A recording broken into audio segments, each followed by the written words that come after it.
மகிழ்ச்சியா இருங்க, வேலையில மகிழ்ச்சியா இருங்க, படிப்பில் மகிழ்ச்சியா இருங்க, குடும்ப வாழ்க்கையில மகிழ்ச்சியா இருங்க, பிள்ளைகளோடு பெற்றோர் மகிழ்ச்சியா இருங்க, பிள்ளைகள் அப்பா அம்மாவோடு மகிழ்ச்சியா இருங்க, குடும்பமா சபையில வந்து மகிழ்ச்சியோடு கர்த்தருக்கு என்ன செய்யுங்க, ஆராதனை செய்யுங்க.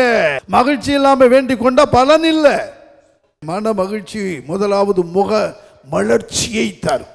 இந்த முக மலர்ச்சிக்கு இன்னைக்கு ஆண்களும் சரி பெண்களும் சரி என்னென்னமோ போட்டு பூசி தான் பார்க்குது. ஆனாலும் அந்த மலர்ச்சி இல்லையே. மன மகிழ்ச்சியா இருந்து பாருங்க உங்க முகம் எப்படி இருக்குன்னு. இந்த 3வது மாதம் முழுவதும் உங்களுக்குள்ள ஒரு மகிழ்ச்சி இருக்கணும். அதுதான் நல்ல ஔஷதம். மெடிசனே அங்கதான் இருக்குது. நீங்க மகிழ்ச்சி இல்லாம சந்தோஷம் இல்லாம வாழ்ந்து பாருங்க, நோய் எல்லாம் வரும். மகிழ்ச்சியா இருந்து பாருங்க, இந்த மகிழ்ச்சி தான் நோயை எதிர்க்கக்கூடிய ஒரு சக்தி, அதை மேற்கொள்ளக்கூடிய ஒரு வல்லமை அந்த மகிழ்ச்சியில கர்த்தர் வச்சிருக்கிறார்.